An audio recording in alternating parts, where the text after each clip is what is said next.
General incorporation laws. This is an important development that helps create all this. Corporations were an idea that emerged for us in the the late 1500s. Remember the Virginia Company? They had to go to the king and ask for a charter, which would give them I think we called it joint stock companies at the time. And a joint stock company had a charter signed by the king, and it had a list of investors on it. And it said that all these investors would be owners of it, and that the profits of the company would be distributed to the owners based on the amount of stock they had, how much they had put into the whole venture. Now, these companies had a big problem, and that the liability of the company, if anything went wrong, every owner of the company had unlimited liability. So let's say you've entered into a business project around 1800, and they've got someone managing this, and you're an investor, and you've bought some stock in it because you think you're going to make money. But you're pretty far removed from this operation. And the manager or one of your other partners has run up debt for this, and they signed off on this stuff. And then the company fails, and that manager's like, see, I'm going to America, right? And so then the banking community comes and says, just looks at the name of the list, and they just go find one person who's got some money, and they say, you're an owner of this company, and you're in debt 20,000 pounds sterling. And the guy says, I only put $1,000 into this thing. There's no way I'm responsible for the whole 20,000. It's those other owners. But this banker is able to say, no, you have unlimited liability. You go get whatever the other people owe you. Now, this makes people not want to invest, right? Because they might lose everything. So general incorporation includes a innovation. It's called, we call it today the LLC. Have you ever seen the term LLC? What does that stand for? Limited liability company. So we get rid of the unlimited and we create limited liability. That means you can invest in a company and your liability is only the extent to which you've got money in it. You know the downside of your investment. Let's say you put $5,000 in Morris's company. If the thing goes bankrupt and it fails, what's your stock worth? Nothing. But you know what your downside is. It's just $5,000. It's not some unlimited number out there. So here's the significance. It opens up, it helps flow American capital, American savings into these new productions. The flow of capital is absolutely important to economic development. It's what gets things made and gets things done. And so this is a very important development for our economy. Now, what we don't see coming is that these corporations are going to be perpetual. They have no lifetime limits. And they're going to become stronger and stronger. And they're going to become the most dominant players in the economic system. As we get into the late 1800s, they're going to consolidate. We're going to get these big, massive monopolies that control American consumers. And then we're going to get upset at these corporations. And we're going to want to regulate them. But of course, the corporations aren't going to want to be regulated because that will undermine their ability of the stockholders to make money. So that's all coming down the road. But it's a really important thing that happens in the early part of the 19th century. The Waltham system for you is Waltham, Massachusetts. Waltham is going to be the most compact area where we have factories in New England. It's outside of Boston. It's that perfect sweet spot where there's water falling. We need mills. Mills are going to run at first off of water wheels. And to have a water wheel, you've got to have falling water because that creates some torque for you. Eventually, we'll replace these with electrical systems. But electrical systems are pretty expensive. And so all the factories want to be right around the same area. At first for falling water and then for electricity. Now the Waltham system is labor. Where are they going to get labor from? And Waltham, which is outside of the city, begins to attract farm families to it. Farm men are at first getting a job with the construction, but they're also working on the shop floor with their sons and their daughters and their wives. But eventually the management of the mills starts seeing a problem because management has the obligation to push labor And also the word, they call it to discipline labor and make them be a very efficient workforce, which means you've got to yell at them and you've got to get onto them. And they start seeing a problem when fathers start getting upset about somebody else yelling at their wife. They're like, if anyone's going to yell at my wife, it's going to be me. It's not some other guy, right? And so they start getting friction in there, and they realize we don't want the men in here. What we really want, they begin to hone in on it. The very best workforce for the mills are farmers' daughters. Because farmers' daughters are very dutiful. They accept orders well. They have been living on farms. They know how to work hard.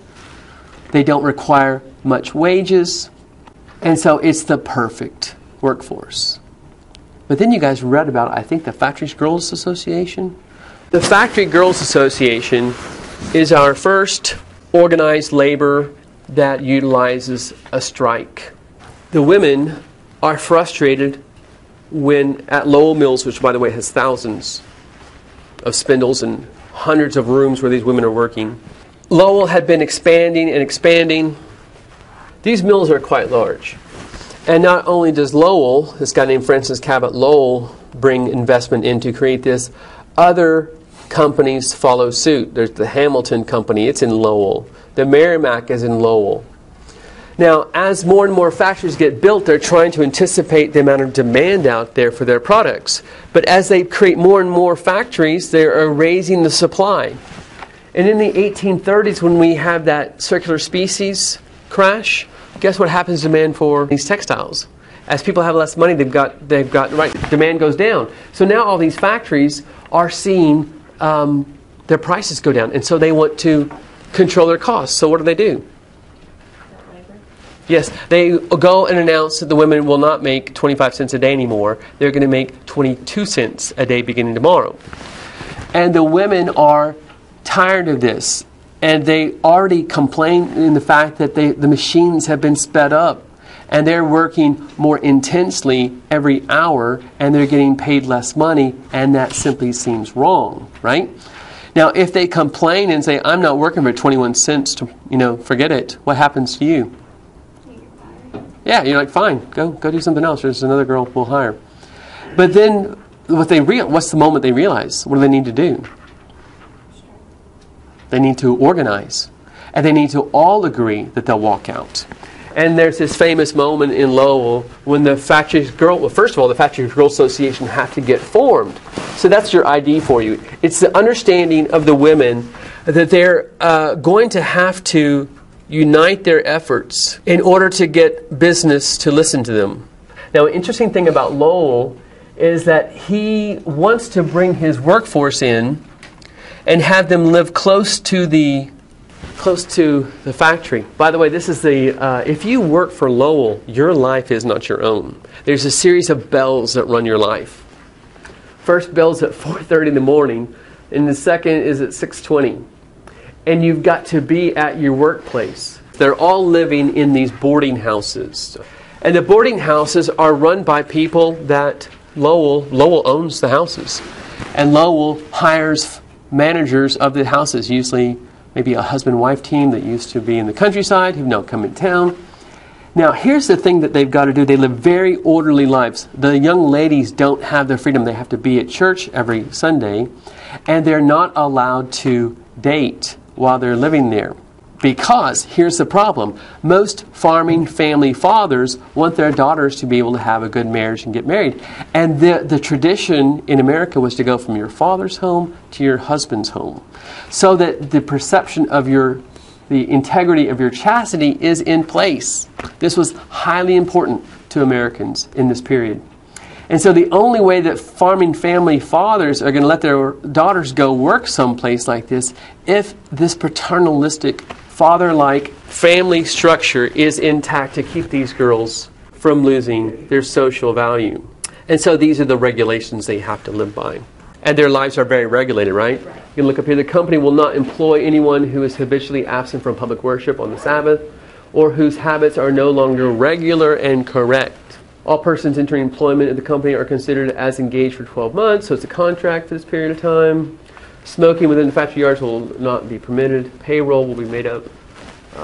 I'll go on beyond that. But this whole idea that you're regulating their lives so that you can get this workforce. I would like you to know this about the factory girls, and this is what the point of this was. Most of these, what they called themselves mill girls. They wanted to get married. They did not want to work in these mills forever. Most of their idea was to get some money, get an income, save their money because their room and board is provided, and they're getting a little bit of money. Their whole plan is to work for a few years, get a savings up, and then get married.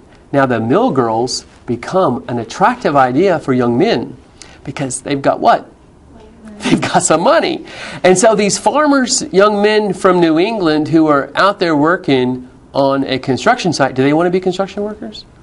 If they came from a farm, their dream is to go out to maybe Illinois and buy a place. But they don't have much money. They're trying to save their money too. But this would make a great connection for them. So the women at Lowell Mills, the Mills girls, go out of their way to make sure that they are seen as very attractive potential mates for their society. They're working on their education. They're taking classes. They even did this thing called the Lowell Offering, which is a literary journal they produce. They're very conscious of wanting to be perceived as intelligent, hardworking, frugal, quality women who would make a great mate. Because, again, they don't want to stay in the mills forever. So their idea is to work hard for a while and then get out of there. The factories are employing about 6,000 young ladies by the 1830s. And then when we have this economic collapse in 1836, again, they start dropping prices. And the Factories Girls Association, the big moment here is when 2,000 of them staged the first large-scale industrial strike in U.S. history.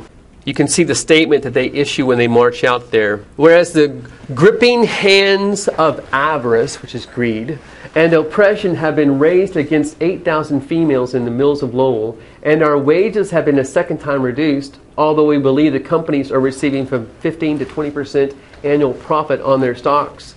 And whereas about 2/3 of all the females employed in these mills have declared that they will not submit to these repeated reductions in compensation, we therefore, in behalf of the 2,500 members of our association, and also in behalf of the others not yet thus associated, who haven't joined yet, do, by these presents, appeal to the intelligence, the justice, and love of country among our citizens to sustain and protect us against the high-hand oppression of the soulless corporations. You like that? The soulless corporations. Do we still call them soulless corporations? Sometimes.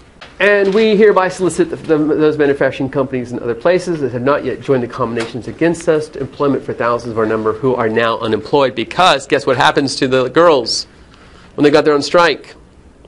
What happens to them? Management's got a choice to make. They can either reverse and forget about the wage reduction, or they can do what? Get rid of the problem. They can fire them. And they decide they're not going to negotiate. And this is the position that capital gets into in this period. They decide they're not going to negotiate. Because if they have to negotiate with these workers, then these workers now have strength here, and it's just what's going to be next. And they want a workforce that they can treat as they wish. And so they're going to fire these girls. Now some of them are going to think, well, gee whiz, I guess I ought to go to another manufacturer, and that's what they're hoping to, go work somewhere else because they're not yet ready to leave. But who replaces them as a workforce? Children. What? Children. Yes, children are going to be brought. But guess what? Who the children are of? What's the ethnic group? There's a shift in the pattern of industrial workers in New England after 1830. They're no longer as interested in young female farmers' daughters. They're not desperate enough. Who's more desperate?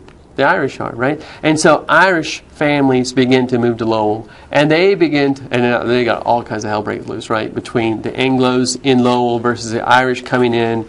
And the industrial workforce becomes primarily Irish during this period of time. And the wages are so low that the Irish families have to bring their kids into the factories too. And so you've got child labor, and we've got no regulations against it. And because, what would regulations require? It would require policy. It would require somebody advancing in the legislature the idea that children can't work there. Are the Anglos going to care if their Irish kids in there working, getting their hands ripped off? Probably not. They might, although they might think, that could have been my job. But by this point in time, they're kind of moving on to other things. And the property people want it, the owners. So we have the real origins of a child labor movement.